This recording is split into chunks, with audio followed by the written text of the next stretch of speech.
Hi friends, ಎಲ್ಲರೂ ಹೇಗಿದ್ದೀರಾ? Welcome to ಪಂಕಜ ಅಡುಗೆ ಮನೆ. ಇವತ್ತಿನ ರೆಸಿಪಿ ಬಂದು ಕಾಬಲ್ ಕಾಳು ಕುರ್ಮಾ. ಅದು ಮಾಡೋದು ಹೇಗೆ ನೋಡೋಣ.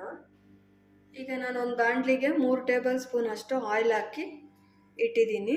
ಈಗ ಅದಕ್ಕೇನೆ ನಾನು ಅರ್ಧ ಇಂಚಷ್ಟು ಚಕ್ಕೆ,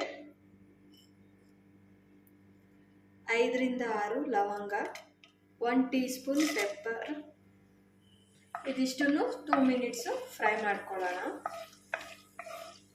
ಈಗ ಇದಕ್ಕೇನೆ ಕಟ್ ಮಾಡಿರುವಂತಹ 3 ಮೀಡಿಯಂ ಸೈಜ್ ಈರುಳ್ಳಿ, 3 ಟೊಮೆಟೊ, ಇದಿಷ್ಟನ್ನು 2 ಮಿನಿಟ್ಸು ಚೆನ್ನಾಗಿ ಎಣ್ಣೆಯಲ್ಲಿ ಫ್ರೈ ಮಾಡ್ಕೊಳ್ಳೋಣ. ಅದಕ್ಕೆ 7 ರಿಂದ 8 ಗೋಡಂಬಿ ಹಾಕೋತಾ ಇದ್ದೀನಿ. ಇದಿಷ್ಟನ್ನು ಚೆನ್ನಾಗಿ ಫ್ರೈ ಮಾಡ್ಕೊಳ್ಳೋಣ. ಈಗ ಇದು 2 ಮಿನಿಟ್ಸ್ ಫ್ರೈ ಆದಮೇಲೆ ಲಿಡ್ ಕ್ಲೋಸ್ ಮಾಡಿ 5 ಮಿನಿಟ್ಸು ಕುಕ್ ಆಗಲಿಕ್ಕೆ ಬಿಡೋಣ. ಮಧ್ಯ ಮಧ್ಯ ಈ ಥರ ತಿರುಗಿಸ್ತಾ ಬನ್ನಿ. ಟೊಮೆಟೊ ಸ್ಮ್ಯಾಶ್ ಹಾಕಬೇಕು.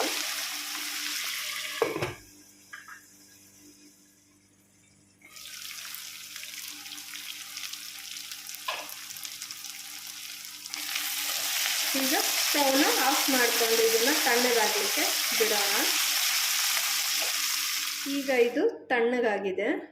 ಈಗ ಹುರಿದಿಟ್ಟಿರುವಂಥ ಮಸಾಲೆನೆಲ್ಲ ಒಂದು ಮಿಕ್ಸಿ ಜಾರ್ಗೆ ಹಾಕ್ಕೊಂಡು ಕಡ್ಕೊಂಬರೋಣ. ಈಗ ಮಸಾಲೆ ನೈಸಾಗಿ ಕಡ್ದಾಗಿದೆ. ಈಗ ಒಂದು ಕುಕ್ಕರ್ಗೆ 3 ಟೇಬಲ್ ಸ್ಪೂನ್ ಅಷ್ಟು ಆಯಿಲ್ ಹಾಕ್ಕೊಳ್ಳೋಣ. 1 ಟೀ ಸ್ಪೂನ್ ಅಷ್ಟು ಜೀರಿಗೆ, 1 ಹಿಡಿಯಷ್ಟು ಕರಿಬೇವು, 4 ಹಸಿಮೆಣಸಿನ್ಕಾಯಿ, ಇದಿಷ್ಟನ್ನು 1-2 ಸೆಕೆಂಡು ಫ್ರೈ ಮಾಡ್ಕೊಳ್ಳೋಣ. ನಾವು ಕಡ್ದಿಟ್ಟಿರುವಂಥ ಮಸಾಲೆನ ಆ್ಯಡ್ ಮಾಡ್ಕೊಳ್ಳೋಣ.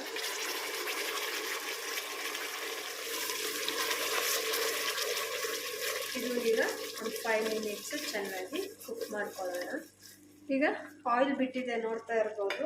1 ಟೇಬಲ್ ಸ್ಪೂನ್ ಧನಿಯಾ ಪುಡಿ, 1 ಟೇಬಲ್ ಸ್ಪೂನ್ ಮೆಣಸಿನ ಪುಡಿ, 1 ಟೇಬಲ್ ಸ್ಪೂನ್ ಚನಾ ದಾಲ್ ಮಸಾಲ, ಅರ್ಧ ಟೀ ಸ್ಪೂನ್ ಅಷ್ಟು ಅರಿಶಿನ.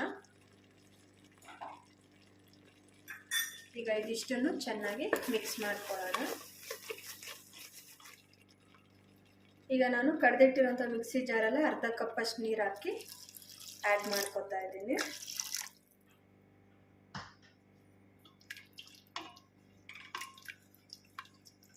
ನೀವು ಅದ ನೋಡಿಕೊಂಡು ನೀರು ಹಾಕ್ಕೊಳ್ಳಿ.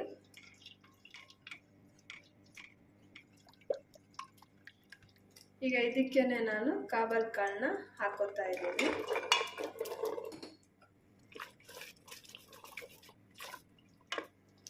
ರುಚಿಗೆ ತಕ್ಕಷ್ಟು ಉಪ್ಪು, ಇನ್ನು ಅರ್ಧ ಕಪ್ಪಷ್ಟು ನೀರು. ಈಗ ಇದಿಷ್ಟನ್ನು ಚೆನ್ನಾಗಿ ಮಿಕ್ಸ್ ಮಾಡಿ 5 ವಿಸಿಲು ಕೂಗಲಿಕ್ಕೆ ಬಿಡೋಣ. ಈಗ 5 ವಿಸಿಲ್ ಆಗಿದೆ, ಆಫ್ ಮಾಡ್ಕೊತಾ ಇದ್ದೀನಿ. ಈಗ ಕುಕ್ಕರ್ ಆರಿದೆ, ಓಪನ್ ಮಾಡೋಣ.